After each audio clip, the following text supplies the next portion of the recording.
ආයිබෝවන් අපේ ජීවිතවලදී එක්තරා කාල පරිච්ඡේදයකදී ජීවිතයට සහකරුවෙකු හෝ සහකාරියක සොයා ගැනීම අත්‍යවශ්‍ය වෙනවා. සාමාන්‍යයෙන් සිදුවන්නේ පෙම්වතෙකු හෝ පෙම්වතියක වශයෙන් මුලින් තෝරාගෙන පසු කාලයකදී ඔහුගේ හෝ ඇයගේ අදහස් පරිකල්පනයන් තමන්ගේ අදහස් හා ගැලපේ නම් සහකරුවා හෝ සහකාරිය වශයෙන් තෝරා ගැනීම. නමුත් ඇතැමුන් මේ සඳහා අපොහොසත් වෙනවා.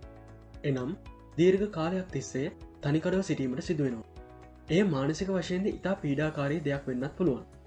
මේ වීඩියෝවෙන් ඔබ තවමත් තනිකරව සිටීමට හේතුවිය හැකි කාරණා කිහිපයක් පිළිබඳව පෙන්වලා දීලා තිබෙනවා. ඔබ තවමත් තනිකර නම් ඔබටත් පුළුවන් මේ පෙන්වලා දී තිබෙන කාරණා හා උපදෙස් මගින් යම් අවබෝධයක් ලබාගෙන ඔබේ හිතට වලදෙන තනිකර බවින් මිදෙන්න. අංක 1. අනවශ්‍ය බලාපොරොත්තු. අනවශ්‍ය ලෙස බලාපොරොත්තු තබා ගැනීම කිසිවෙටකත් ඔබට හිතකර නොවේ. විශේෂයෙන්ම ආදර සම්බන්ධතාවයන් වලදී ඔබට සහකරුවෙකු හෝ සහකාරියක් සොයා ගැනීමේදී ඔබ ප්‍රායෝගික නිර්ණායකයන් ඒ සඳහා යොදාගත යුතුයි. ඔබ සෑම විටම උත්සාහ කරන්නේ පරිපූර්ණම කෙනෙක් සොයා ගැනීමට. නමුත් මෙලෙස සෑම අතකින්ම පරිපූර්ණ සහකරුවෙකු හෝ සහකාරියක් සොයා ගැනීම කෙතරම් දුරට ප්‍රායෝගික වේද යන්න ඔබම සිතා බලන්න. මෙවැනි අනවශ්‍ය හා ප්‍රායෝගික නොවන කරුණු වලින් බැහැරව තමන්ට සරිලන ප්‍රායෝගිකත්වයෙන් යුත් සම්බන්ධයකට සුදුසු සහකරුවෙකු හෝ සහකාරියක් තෝරාගත යුතුයි. අත්දැකීම් අඩු බව නිසා ඔබ මෙවැනි අනවශ්‍ය බලාපොරොත්තු තබාගන්නට ඔබ පෙළඹිය හැකි. දිගුකාලීන සම්බන්ධතාවයක් නොමැතිවීම තුළින් සුදුසු සහකරුවෙකු හෝ සහකාරියකගෙන් ඔබ අත්‍යවශ්‍යයෙන්ම බලාපොරොත්තු වන සුදුසුකම් ගුණාංග පිළිබඳව නිසියාකාර අවබෝධයක් නොලැබේ. යම් හේකින් ඔබට එලෙස දිගුකාලීන සම්බන්ධතාවයක් තිබුණේ නම් එයින් ලබාගත් අත්දැකීම් අනුව අනවශ්‍ය බලාපොරොත්තුවලින් තොරව සහකරුවෙකු හෝ සහකාරියක් තෝරා ගැනීමට හැකිවේ. අංක 2. ඒකාකාරී ක්‍රියාපිළිවෙත. බොහෝ විට සිදුවන්නේ ඔබ තනිකරවීමට බලපෑ හේතුන් ඔබ විසින්ම මවා ගැනීමයි. එමගින් ඔබ තනිකරවීමට බලපෑ සත්‍ය හේතු යටපත් වී අනවශ්‍ය හේතුන් මත ඔබගේ මතය මෙන්ම ක්‍රියාවන්ද අනවශ්‍ය ලෙස බලපෑමකට ලක්වේ. සිදුවිය යුත්තේ අනවශ්‍ය බරපතල සිතුවලිවලින් හා ක්‍රියාකාරකම් වලින් බැහැරව ඔබේ එදිනෙදා ක්‍රියාකාරකම් සාමාන්‍ය පරිදි එහෙත් සුළුසුළු නැවුම් වෙනස්වීම් කෙරෙහි භාජනය කිරීම පමණයි. කාර්යබහුල දිවිපෙවතක් ගත කරන ඔබ සෑම දිනකම එකම පුද්ගල කොට්ටාශයක් ආශ්‍රය කරනු ලබයි. එමෙන්ම ගමන් බිමන් යන්නේද ඔබ වෙන්කරගත් ස්ථාන කිහිපයකට පමණි. මෙමගින් පෙනී යන්නේ ඔබගේ ආශ්‍රිතයන් මෙන්ම ඔබ ගැවසෙන ස්ථානද ඒකාකාරී බවකින් යුක්ත වන බවයි. ඔබේ දිවියට යම් වෙනස්වීමක් අවශ්‍ය වූවා නම් ඔබ ඔබගේ කාර්යබහුල හා ඒකාකාරී ක්‍රියාකලාපයෙන් මිදී සැහැල්ලු හා විවිධත්වයකින් යුතු දිවියකට අනුගත විය යුතුයි. ඔබ ආශ්‍රය කරන පුද්ගලයන් ඔබට ගැලපෙන ලෙස වෙනස් කරගන්න. එනම් එකම පිරිසක් ආශ්‍රය නොකර ඔබට ගැලපෙන විවිධ මිතුරන් හා ගැවසෙන්න. නිතරම යන අවන්හල වෙනුවට අලුත් අවන්හලකට යන්න. අලුත් මිතුරන් එකතු කරගන්න. වර්තමාන තාක්ෂණය මගින් සමාජජාල ඔස්සේද නව මිතුරුයන් සොයා ගැනීමට හැකිවේ. ඔබේ සම්බන්ධතා ජාලය පුළුල් කරගන්න. විවේකයක් ලැබුණු විට ඔබ කැමති ස්ථානයක සංචාරය කරන්න. විවිධ අත්හදාවැලීම් සිදු කරන්න. අලුත් අත්දැකීම් ජීවිතයට එකතු කරගන්න. මෙලෙස ඔබ ඒකාකාරී දිවිපෙවතෙන් බැහැරව පුළුල් සමාජයක් තුළ සමාජගත වීමෙන් ඔබට ගැලපෙන සහකරුවෙකු හෝ සහකාරියක සොයා ගැනීමේ ඉට ප්‍රස්ථාව වැඩි. අංක 3.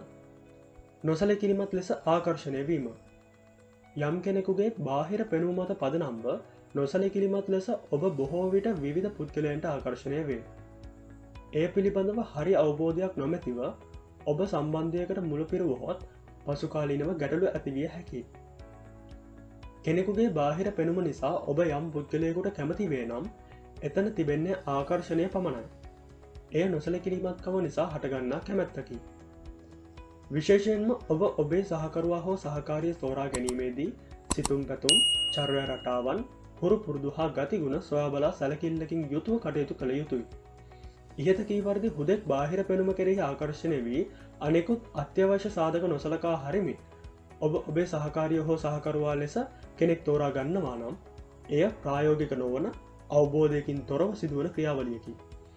එවිට යම් කාලයක් ගිය විට දෙදෙනාගේ අඩුපාඩුකම් හා නොගැලපෙන බව මත සම්බන්ධතාවය බිඳ වැටේ.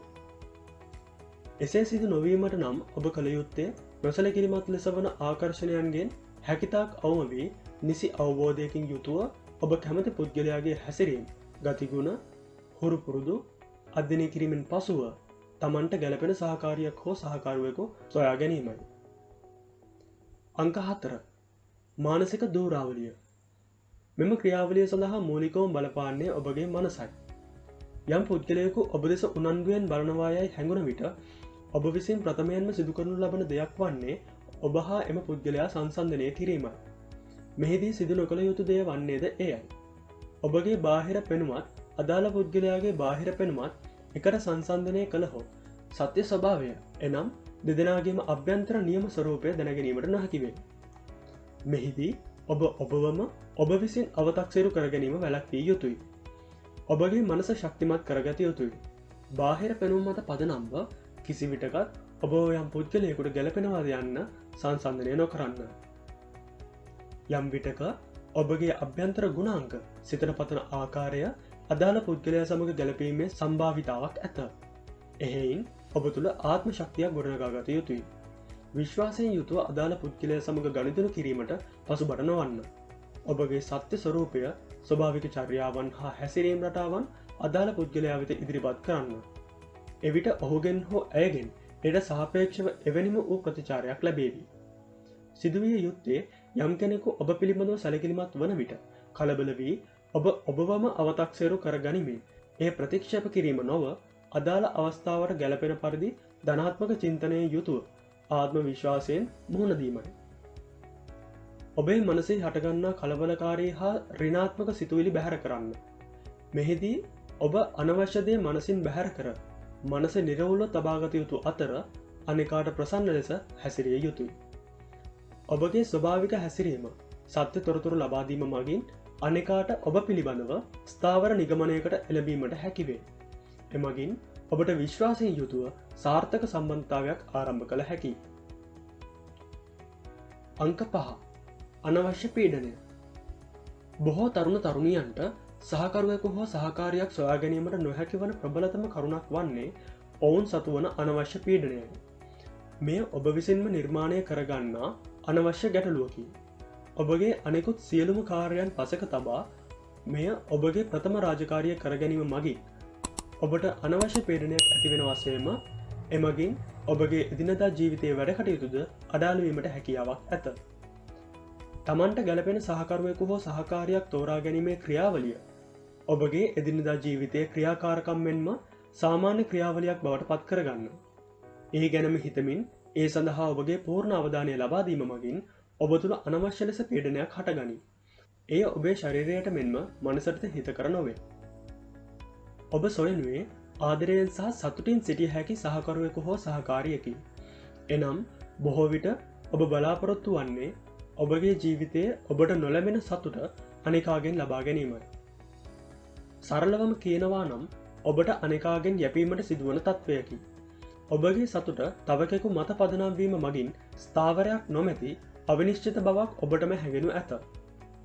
එම නිසා ප්‍රථමයෙන්ම ඔබ ඔබගේ සතුට ඔබ විසින් උත්පාදනය කර ගැනීම සිදු කළ යුතුයි. එවිට ඔබ ස්වාධීන පුද්ගලයෙකු බව ඔබටම හැඟෙන්නට පටන් ගනී. එවිට ඔබට මවාගත් චිත්තරූපවලින් බැහැරව යථාර්ථවාදී ලෙස ප්‍රායෝගික ලෙස සහකරුවෙකු හෝ සහකාරයක් තෝරාගත හැකි. අංක 6 දරාගත නොහැකි බිඳීම් හා බැඳීම්. අතීතයේ තිබූ ආදර සම්බන්ධතාවය බිඳී යාමෙන් ඔබ තවමත් සිත්තවුලෙන්ද. පරණ මතකයන් හා සිදුවීම් තවමත් ඔබේ සිතෙහි සැරිසරනවාද. එය ඔබට නව සහකරුවෙකු හෝ සහකාරියක තෝරා ගැනීමේ ක්‍රියාවලියට මුළුමුණින්ම බාධා පමණුවයි. අතීත සිදුවීම් ගැන පසුතැවී ඒ ගැනම සිත සිතා සිටියහොත් ඔබට ඔබේ ජීවිතය නවමානයක් කරා ගෙනයාම අපහසු වේ. එම නිසා ඔබ කළ යුත්තේ වර්තමානයට හෝ අනාගතයට කිසිදු ප්‍රයෝජනයක් නොවන පැරණි සිදුවීම් පුද්ගලයින් ඔබේ ජීවිතයෙන් මතකයෙන් පිටමන් කිරීම. ඔබ විසින් නොදනවත්වම සිදුවන වැරද්දක් වන්නේ ඔබගේ පැරණි ආදර සම්බන්ධතාවය හෝ සහකරු සහකාරිය වැනි දේවල් නව සම්බන්ධතාවයන් තුළදීද හටගනියද යන්න ඔබ තුළටම ඇතිකරගන්නා වූ ප්‍රශ්නකාරී බවයි. එවැනි ගැටලුකාරී බවක් ඇතිවීම සාමාන්‍ය වුවත් පැරණි සම්බන්ධතාවය මෙන්ම සාර්ථක නොවන සම්බන්ධතාවයක් ඉදිරියේදී ඔබට හමුවේ යන්න සිටීම තර්කානුකූල මෙන්ම ප්‍රායෝගිකද නොවේ. අංක 7. ඔබේ ස්වාධීනත්වය ආරක්ෂා කර ගැනීම. වර්තමානයේදී බොහෝ තරුණ තරුණියන් තමන්ගේම ව්‍යාපාරයක් කරමින් අධ්‍යාපන කටයුතුවල නිරත වෙමින් රැකියාවක් කරමින් ස්වාධීනව හා ස්ථාවරව කටයුතු කරනු ලබයි. ඔබ බොහෝ විට සිතන්නේ ආදර සම්බන්ධතාවයකින් ඔබේ නිදහස ස්වාධීනත්වය යටපත් කරනු ඇති බවයි. නමුත් එය සහමුලින්ම වැරදි උපකල්පනයකි. ඔබට ගැලපෙන සහකරුවෙකු හෝ සහකාරියක ඔබ තෝරාගත්තා නම් කිසි විටකත් ඔබට එවැනි අර්බුදකාරී තත්ත්වයකට මුහුණ දීමට සිදුවන්නේ නැත. සිදුවිය යුත්තේ ඔබ සහකරුවෙකු හෝ සහකාරියක් තෝරාගත් පසු ඔබගේ සැබෑ ස්වරූපය හා සැබෑ තොරතුරු ඇය හෝ ඔහුව දැනුවත් කිරීමයි. උදාහරණයක් ලෙස ඔබගේ පවුල් පසුබිම, ඇසුරු කරන මිතුරන්, නෑදෑයන්, ඔබේ හුරුපුරුදු චර්යාවන්, ඔබේ හැකියාවන් මෙන්ම දුර්වලතාද, ඔබේ විනෝදාංශ වැනි සියලුම තොරතුරු අදාළ පාර්ශවයට හෙළි කළ විට ඔබට ඔවුන්ගෙන් අනවශ්‍ය බලපෑම් එල්ල නොවනු ඇත. ඔබගේ චර්යාවන් හා ක්‍රියාපිළිවෙත පිළිබඳ නිවැරදි අවබෝධයක් ඇති සම්බන්ධතාවයක ගැටලු ඇතිවීමද අවම වේ. මෙයාකාරයෙන් පැහැදිලි කරන ලද කරුණු 7 ඔබගේ දිවියට ආරෝපණය කර ගනිමින් ඔබගේ තනිකඩ බවෙන් මිදීමට මෙය උපකාරී කරගත හැකි. තවත් මෙවැනිම දැනුම් සාගරයක තොරතුරු දැනගන්න විශ්වකෝෂය චැනලය සබස්ක්‍රයිබ් කරමින් එකතු වන්න. රැඳී සිටින්න සුබ දවසක්.